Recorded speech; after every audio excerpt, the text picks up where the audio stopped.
가인에게 하나님께서 네 아우 아벨이 어디 있느냐라고 물으셨습니다. 아우 아벨이 어디 있느냐. 자, 가인은 큰 죄를 지었고 회개하고 용서를 받지 않으면 이제 징벌이 기다리고 있죠. 그런데 가인은 하나님이 질문을 통해 지적하신 동생 아벨에 대한 책임을 부인합니다. 모든 범죄자가 그렇죠. 범죄를 부인합니다.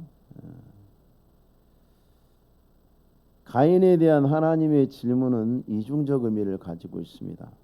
첫째로 문자 그대로 지금 아벨이 어디 있느냐 가인에게 묻습니다. 문자 그대로 묻습니다. 하나님의 말씀을 들을 때에 하나님께서 그 말씀을 가인에게 왜 하셨을까? 사람이 죄를 짓고 악을 행하고 해결되지 않는 악의 문제들을 이렇게 이야기합니다. 시간이 흐르면 해결해진다. 잊어버리면 고만이다. 그래서 비무장지대에 잊어버린 지뢰는 안전합니까? 비무장지대에 있는 그 수많은 수백만 발의 잊어버린 지뢰는 안전합니까? 베트남 캄보디아의 밀림 속에 있는 20년 30년 전에 있던 그 수많은 지뢰들은 안전합니까? 안전하지 못하죠. 너무 그것이 해롭기 때문에 세계적으로 협약을 해서 전쟁을 하더라도 지뢰에는 시한 장치를 두어서 일정 시한이 지나면 착복하도록 해야 된다라고 하고, 그렇지 않으면 전쟁 범죄로 처벌을 하는 것으로 국제적으로 협약을 맺을 정도로 위험합니다. 죄를 잊어버리면 안전한 것입니까? 절대로 안전하지 않죠. 하나님은 가인이 돌아서서 잊어버리고 지워버리려고 하는 그거를 끄집어내시는 거예요. 내 아우 아벨이 어디 있느냐? 순간 가인의 머릿속에 어떤 일이 벌어졌을까요?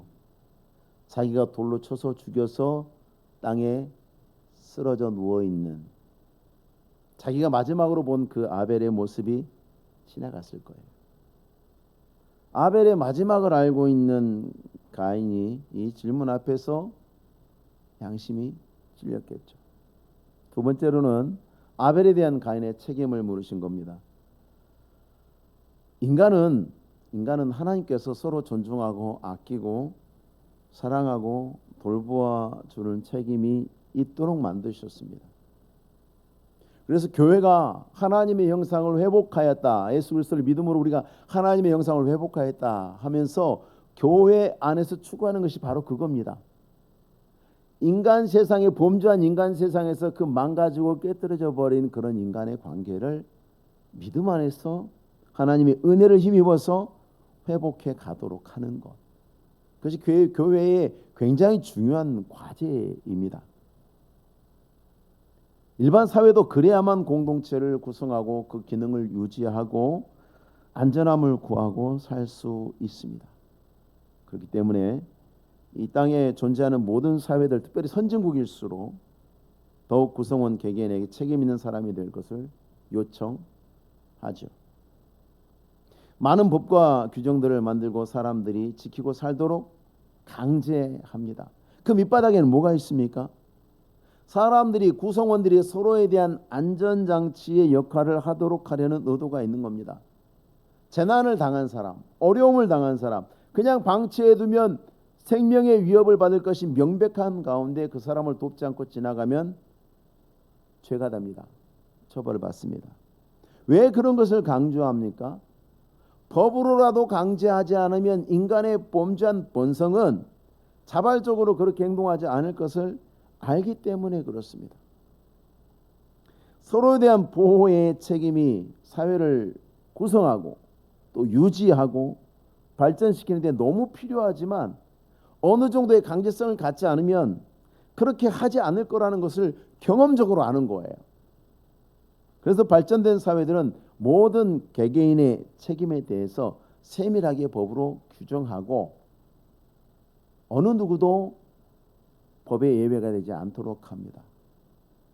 법이 세밀하게 잘 돼 있어도 특권층이 많으면, 법에 특권계층이 많으면 그것은 또 그 사회가 그만큼 부족한 거죠. 우리나라는 그 두 가지 모습을 같이 갖고 있습니다.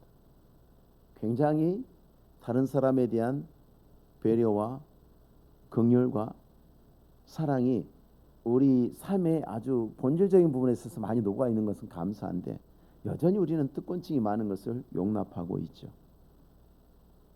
반대해야 됩니다. 모든 사람에게 똑같이 법이 적용돼야 되는데 어떤 사람은 법에 예외 테두리 밖에 있는 것처럼 보이면 거기에 대해서 질문하고 분노해야 됩니다. 왜? 그것은 건강하지 않기 때문에 그렇습니다. 하나님이 질문에 대해서 가인이 이렇게 대답합니다. 나는 알지 못합니다. 첫 번째. 두 번째, 내가 아우를 지키는 사람입니까? 라고 묻습니다. 자, 이 질문에 하나님에게 다시 돌려주는 이 가인의 말 속에서 가인은 두 가지 생각을 하고 있다는 것을 우리는 알 수 있습니다. 첫 번째, 가인은 하나님이 전지전능하신 하나님이라는 것을 몰라요. 인정하지 않아요. 적어도 분명한 것은 이 사람이 그렇다는 것을 믿지 않고 있다는 거죠. 내가 어딘가 아무도 보지 않는 곳에서 내가 아벨을 죽인 것을 하나님이 알 수 있으리라고 생각하지 않는 거죠. 그래서 내가 잡아떼면 하나님도 알 수 없을 것이다라고 생각하고 대답합니다. 내가 알지 못하나이다. 그가 아는 것을 하나님이 아시는데 내가 알지 못한다고 하면 하나님도 모를 거라고 생각하는 거죠. 범죄자들이 증거를 아직 찾지 못한 수사관 앞에서 보여주는 뻔뻔함. 우리는 이걸 뻔뻔함이라고 합니다. 우리 사회에서도 그렇고 다른 나라에서도 마찬가지입니다만 권력을 독점한 자들이 자신들의 죄를 찾아내고 그 죄에 대한 책임을 묻는 일이 불가능하다고 확신할 때 보여주는 태도가 뻔뻔함입니다. 우리나라의 권력자들, 중국의 권력자들, 일본의 권력자들 마찬가지죠. 국민들에게는 똑바로 하시오. 자기들은 뒤로 온갖 못된 짓은 다 하고 있습니다. 뻔뻔함. 가인이 지금 보여주고 있는 태도가 뻔뻔함입니다. 할 수 있으면 해보든가. 그 마음이 그 속에 있는 거죠. 독점 권력을 가진 자들. 그래서 권력을 갖지 못한 자들이 발밑에 때만큼도 안 보이는 자들이 보여주는 뻔뻔함. 가인에게 하나님은 그 정도밖에 안 되는 거예요. 가인은 하나님을 그 정도밖에 생각하지 않고 있는 것입니다. 하나님을 아는 자들로서는 상상할 수 없는 생각이죠. 근데 그는 하나님을 알지 못하기 때문에 그는 그렇게 생각하는 겁니다. 죄로 말미암아서 그 지혜가 어두워져서 하나님이 어떤 분인지를 몰라요. 그러니까 가인이 그렇게 생각하는 것이 낯설지가 않습니다. 왜? 우리 사회에도 우리 주변에도 사람들 얼마나 많은 사람들이 자신들의 죄를 알고 보는 이가 없을 것이라고 생각하는 그 어리석음을 갖고 있습니까? 우리가 봤을 때 누구든지 의인은 없나니 하나도 없다고 했을 때에 그 말씀 앞에서 양심이 찔려야 되는데 당당하게 너는 착하게 살았다고 눈을 부라리는 수많은 사람들을 우리는 만날 수 있습니다. 인간을 그렇게 정죄하는 것을 인간에 대한 모독이고 인간의 존엄을 해치는 것이라고 분노하는 사람들을 쉽게 만날 수 있습니다. 가인은 지금 하나님의 전지전능하심에 대해 조롱하고 도전하고 있는 것입니다. 법에 들키지 않으면, 내가 조사를 받지 않는다면 신경 쓰지 않는 것입니다. 가인은 두 번째로 아벨의 일에 대해서 하나님이 자신에게 물어보시는 것이 불쾌했습니다. 가인은 하나님의 질문에서 아벨을 지키는 것이 자신의 일이라고 간주한다는 것을 발견하죠. 네 아우 아벨이 어디 있느냐? 그러면 그걸 왜 나한테 물어봐요? 그럼 내가 내 동생을 지켜야 한다고 하나님이 생각합니까? 나는 그 생각에 동의할 수 없습니다. 내 일도 아니고 내 책임은 더더군다나 아닌데 왜 그런 것을 나한테 물어보는 것인가? 우리가 내 책임이 전혀 아니라고 생각하는 일에 대해서 다른 누군가가 그 일에 대해서 책임을 묻듯이 추궁할 때에 기분 상한 반응을 보이지 않겠습니까? 아벨에 대한 하나님의 질문이 가인은 기분이 나빴어요. 그 질문에 기분이 나빴어요. 그게 내가 할 일이냐고 물어요. 그래서 내가 내 아우를 지키는 자니까. 악은, 인간의 안에 있는 악은 다른 사람에 대한 마땅한 책임을 깊이 하고 생각하지 않으려고 합니다. 하나님이 주신 복음은 그렇지 않다고 생각해야 하는 것으로 우리를 바꾸시죠. 그래서 최초에 전쟁터에서 총알이 날아다닙니다. 대포알이 날아다닙니다. 총알이 어디로 날아갈지도 모릅니다. 여러분, 최초의 적십자사가 생겨서 적십자 운동, 전쟁터의 한복판에서 부상을 당해서 죽어가는 사람들을 돕는 그 일을 하던 당시에 무기는요, 정확도가 현저히 떨어진 시대였어요. 저쪽 보고 쏴도 포탄이 저리 날아갈 수 있는 거예요. 그럼 내가 다른 사람을 구조하는 사람입니다라고 하얀 천에 빨간 십자가를 긋고 총알과 포탄이 난무하는 곳에 가서 쓰러져서 더 이상 전투를 할 수 없는, 그래서 더 이상 다른 사람의 해가 될 수 없는 그런 쓰러진 병사들을 도울 때에 적어도 나를 조준해서 쏘는 그런 비양심적인 사람은 없겠지만 저쪽 보고 쏜 게 요리 날아올 수 있는 것이고, 저리 날아가던 총알이 발 맞고 튀어서 나한테 맞을 수 있는 것이고, 그럼에도 불구하고 그 전쟁의 현장에 들어가서 그 고통당하고 상처 입은 사람들을 도와줘야 되겠다는 생각은 십자가로 말미암아서 변화된 사람들에게서만 나오는 것입니다. 그래서 적십자사가 생긴 겁니다. 그걸 흉내내서 이슬람교에서 적신월사를 만들었다고 했는데요, 이슬람교 교리에는 그런 게 없어요. 근데 그냥 적십자사 하는 게 기분 나쁜 거예요. 십자가 보는 게 기분 나쁜 거예요. 십자가 보면 그냥 혈압이 오르는 거예요. 그래서 그 십자가 다 없애고 이슬람 국가에서는 적신월사라 그래가지고 그들이 숭상하는 그 달신의 그 모양에다가, 그들은 우상 숭배 싫어한다고 하지만 원래 이슬람교의 원조는 달신 숭배입니다. 조승달 다 해놨죠. 붉은색 적신월사를 하고 있는데 그들이 하고 있는 그 근거가 어디냐고 코란에서 찾아보라면 못 찾습니다. 그 사람들. 그게 자동적으로 해야지 만들어갖고 인위적으로 하는 게 맞겠습니까? 하나님 앞에서 하나님이 주신 의와 은혜는 다른 사람에 대한 마땅한 책임을 기피하지 않습니다. 다른 사람에 대해서 책임을 갖습니다. 누군가에 대한 슬픔에 대해서 공감하려 하고, 누군가의 기쁨에 동참하려고 하고, 누군가의 아픔의 짐을 같이 져주려고 하고, 그게 변화된 그리스도인의 마땅한 심령이죠. 그래도 한국 사회의 미래가 중국이나 일본보다 그나마 덜 위태롭다고 할 수 있는 것은요, 중국의 기본 사상이 뭡니까? 입신양명입니다. 내 몸을 세우고 내 이름 날리면 끝. 어떤 부조리 신경 쓰지 않습니다. 일본은 더 혼란스럽습니다. 오랜 봉건제도 아래서 형성된 그 전체를 위해서 개인이 희생되어야 한다는 그 전체주의적인 사고와, 그리고 개개인이 매우 자신의 삶을 침해받기 싫어하는 매우 개인적인 사고방식이 뒤섞였어. 함께 어울려서 살아가야 한다고 하는 사회적 공감대가 우리처럼 강하지 않습니다. 많은 이들이 잘못된 생각에 의해서 일본에 대한 굉장한 걸 갖고 있습니다만, 속을 들여다보면 의외로 우리나라 사람들이 따뜻합니다. 예를 하나 들어볼까요? 일본도 그렇고 우리나라도 그렇고 외국 노동자들이 많이 와서 일해죠.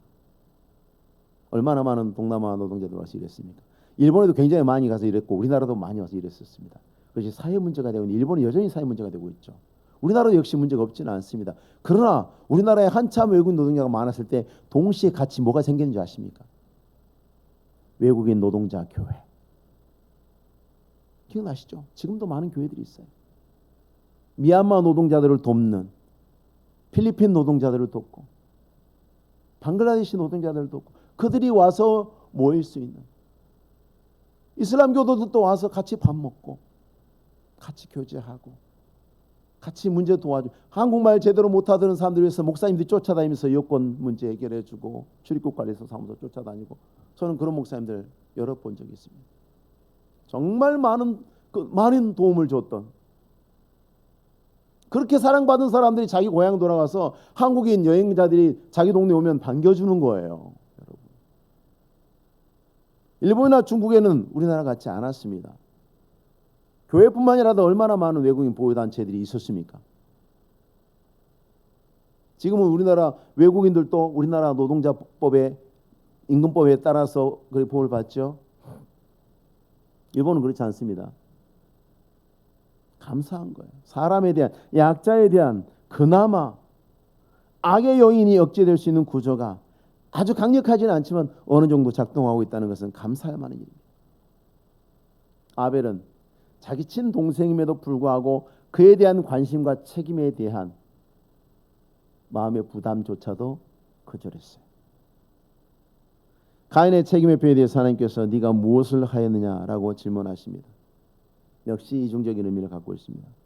하나는 가인이 아벨에게 저지른 그 참혹한 살인의 행위를 떠오르게 하는 질문이죠. 네가 뭘 하였느냐. 가인은 외면하려고 했습니다. 그런데 하나님은 가인의 그 기억 속에 어떻게 보면은 무의식 속으로 가라앉아가는 그 장면을 끌어내시죠. 네 아우의 핏소리가 땅에서부터 내게 호소하느니라. 내가 모릅니다. 내가 모르면 당신도 모를 거라고 생각했는데 하나님은 다 알고 계시죠. 땅 속으로 스며들어서 이제 사라져버린 네 아우의 핏소리를 하나님이 듣고 계시는 거예요. 하나님이 가인에게 던지신 질문은 모든 인간이 마침내 하나님 앞에서 듣게 될 질문입니다. 네가 무엇을 하였느냐 물어보실 거예요. 범죄한 인간은 만물의 창조주이면서 우리의 주인 되신 하나님 앞에 책임 있는 존재여야 합니다. 책임 있는 존재일 수밖에 없습니다. 범죄한 인간은 하나님 앞에 내가 책임 있는 존재라는 사실 자체를 부정하죠. 그리고 거기서 실천하는 것을 거절합니다. 하나님 우리에게 마땅한 것들을 말씀하셔도 그것을 거절합니다. 근데 여러분, 우리가 잊지 말아야 할 것은 언제까지 그것을 회피할 수 없다는 사실입니다. 하나님이 끊임없이 물었지만 못 들은 척하고 외면하는 것을 언제까지 할 수는 없습니다. 결국은 사람은 자신의 행위에 대해서 하나님의 심판 앞에서 답변해야 되는 그 심판의 시간을 맞이하게 됩니다.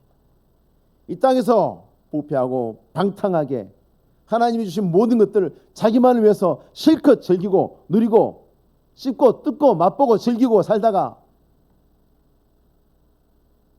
심장이 정지하고 더 이상 피가 돌지 않을 때 눈앞에 열리는 하나님의 심판의 보좌를 보게 될 것입니다. 아무에게도 말하지 않고 말하고 싶지 않고 없는 것으로 스스로 간주했던 그 많은 죄에 대해서 자신의 그 끔찍한 영적 참상에 대해서 하나님 앞에 답변해야 될 시간을 맞이합니다. 그때 하나님이 네가 무엇을 하였느냐라고 물으시는 그 물음에 대한 책임의 기준은 인간에게 부여하신 하나님이 부여하신 그것이 기준이 될 것입니다. 그에 따라서 심판을 받게 될 것입니다. 너무나 많은 사람들이 자기 나름의 도덕적 가치 기준을 갖고 거기에 따라서 자기를 그 위에 두고 자기는 괜찮은 사람이라고 스스로 그렇게 위로합니다. 그러나 하나님의 심판 앞에서 하나님의 기준 앞에서 그것이 얼마나 어리석은 것인지 드러나게 될 것입니다. 요한계시록 말씀에 각 사람이 그 행위대로 심판을 받을 것이다. 요한계시록 제일 뒤쪽에 가면 나와요. 각 사람이 그 행위대로 심판을 받을 것이다. 부활의 때 우리 신자들도 심판을 받습니다. 감사한 것은 신자들의 심판은 그리스도 예수의 공로를 힘입어서 우리가 사는 사람들이 되었기 때문에 우리가 심판받을 때에 우리의 행위가 온전한 것으로 판단받는다는 거예요. 놀랍게도 우리 행위 온전하지 않잖아요. 우리가 스스로 봤을 때도 우리가 얼마나 부족하고 얼마나 많은 어리석은 것들이 섞여 있습니까? 그러나 우리의 수고를 칭찬하시는 그 자비하심을, 하나님이 우리의 수고를 칭찬하시고 우리를 받아주시는 그 자비하심을 예수 그리스도로 말미암아 누리게 되는 거예요. 그게 다른 거예요. 과연 어떤 불신자가 네가 무엇을 하였느냐라고 물으시는 하나님 앞에서 고개 들고 대답할 수 있겠습니까? 이제 자신의 눈앞에서, 하나님과 자신 앞에서 펼쳐지는 자신의 삶에 자신이 감춰뒀고 잊어버렸고 묻어버렸던 그 수많은 것들이 다 드러날 텐데, 낱낱이 다 드러날 건데, 그 말 하나 표정 하나까지 다 드러날 텐데 뭐라고 답변할 수 있겠습니까? 의인 없나니 하나도 없다는 경고의 말씀을 죄인들은 두려워해야 합니다. 하나님께서 범죄한 가인을 심판하시죠. 아담과 하와가 낙원에서 쫓겨난 것과는 좀 다릅니다. 아담과 하와가 낙원에서 쫓겨난 것은 포괄적인 심판이에요. 그래서 아담과 하와에게 하나님이 말씀하신 심판은 아담과 하와로부터 나온 모든 인간에게 해당이 됩니다. 가인에게 주어진 심판은 또 결이 다릅니다. 가인에게 주어진 심판은 인간의 안에 있는 그 죄가 실행이 되었을 때에 뒤따르게 되는 징벌과 그것으로 말미암은 고통이 어떠한 것인지를 응변적으로 보여주는 거예요. 아담과 하와는 그랬습니다. 네가 수고하면 먹고 살아요. 수고하면 먹고 사는 거예요. 근데 가인과 아벨은 어떻게 됩니까? 가인은 땅을 의지하고 땅을 갖고 사는 농부였죠. 근데 땅이 저주를 받아요. 이제 밭을 갈아도 땅이 다시는 그 효력을 주지 않을 것이다. 가시와 엉겅퀴가 나는 정도가 아니라 그 효력을 주지 않을 것이다. 그는 땅에서 태어나서 땅을 밟고 땅을 갈고 살아가는 존재였는데 땅이 저주를 받습니다. 그 얘기는 뭐냐면 이 땅에서도 똑같은 거예요. 예수 안 믿는 사람이든 예수 믿는 사람이든 범죄한 자는 그 삶 자체가 고통이 되는 것입니다. 범죄한 사람은 다른 사람을 해롭게 하는 것으로 끝나지 않아요. 그 사람은 그가 범죄함으로 다른 사람을 해롭게 할 때 자신은 2배, 3배로 해를 받습니다. 범죄한 사람은 결코 행복하게 살 수 없습니다. 우리 조상들이 그 많은 삶을 지켜보면서 뭐라고 합니까? 악하게 살면 천벌받는다. 너무 많은 삶을 지켜보면서 조상들이 어떤 습득한, 체득한 내린 결론이 뭐냐면 악하게 살면, 이 가인처럼 살면, 가인과 같은 악의 열매를 행하고 악을 열매 맺으면 그것이 얼마나 그에게 벌이 되는지를 통찰한 거예요. 악을 행하는 사람은 자신의 일에서도 고통을 받습니다. 하나님은 심판을 행해서 인간이 땅에서 수고하면서 살도록 했지만 그 수고에 순종함으로 인간은 그 안에서도 위로를 얻을 수 있도록 하나님이 조치하셨죠. 그런데 악을 행하는 자들은 자신이 하는 그 일조차도 위로가 되지 않습니다. 범죄 영화에 보면 범죄 단체의 그 보스들은 자기 대장 제끼고 자기가 대장 됐지만 자기 부하들이 언제든지 자기를 제끼고 자기처럼 그렇게 할 것이라는 생각 때문에, 강박관념 때문에 아무도 못 믿습니다. 얼마나 그게 사는 게 아닙니다. 부하들을 데리고 다니지만 사실상 이들이 언제든지 내 등에 칼을 꽂을 수 있는 그런 놈들이라는 것을 생각하고 늘 의심하면서 감시하면서 살죠. 서로 감시하게 하면서. 북한에 무슨 5호 무슨 제 그런 거 왜만 우리나라 그런 거 만듭니까? 옛날에 살짝 하려고 그랬죠. 그럼 왜 합니까? 두려우니까 하는 거예요. 두려우니까. 지금은 그런 거 안 합니다. 떳떳하고 당당한 사람들은 그런 거 하지 않습니다. 두려우니까 하는 거죠. 그건 뭐냐면 그가 저주받았다는 거예요. 사람을 편하게 대할 수 없는 거예요. 왜? 저게 언제 칼 들고 나한테 덤빌지 모르고. 왜? 자기가 그랬어요. 내가 사람을 그렇게 했기 때문에 저 사람도 나를 그렇게 할 것이라는 것이 지금 가인에게 나타나고 있잖아요. 지금. 사람이 다 그렇게 보이는 거죠. 자신이 하는 일조차 위로가 되지 않고 인간관계 속에서도 그렇게 벌을 받습니다. 걔 눈에는 걔만 보이죠. 자신이 악을 행하며 살기 때문에 다른 사람들도 다 그럴 것이라는 생각 속에서 관계 속에서 사랑과 신뢰를 찾을 수 있다고 생각하지 않습니다. 누가 어떤 선의를 베풀어도 의심합니다. 그걸 그대로 받아들이지 못합니다. 그래서 우리가 사람 꼬였다 그러죠. 꼬였다 그러죠. 뭔 말을 해도 삐딱하게 해석하는 사람. 자기가 그랬어. 그러니까 다른 사람이 위로해줘도 이건 비꼬는 것 같고, 칭찬해줘도 조롱하는 것 같고, 그렇게 되는 거예요. 꼬였으니까. 왜 꼬입니까? 지금 자기가 죄짓고 살았기 때문에 다른 사람들의 모든 행위도 그렇게 보이게 되는 거죠. 그래서 사람들의 위로와 안식을 얻지 못하고 또 돌아다니게 되는, 너는 땅에서 피하며 유리하는 자가 되리라. 죄는 반드시 형벌을 동반합니다. 예수 믿지 않는 사람들 가운데서도 특별히 죄를 많이 짓는 사람들은 그렇지 않은 사람에 비해서 하나님에게 더 많은 형벌을 받을 것입니다. 신자들도 하나님의 백성들이 되었을지라도 우리가 생활 속에서 범죄하는 일들, 하나님 앞에서 우리가 죄를 짓는 것들에 대해서는 그에 뒤따르는 형벌로 인해서 고통받는 것을 피할 수 없습니다.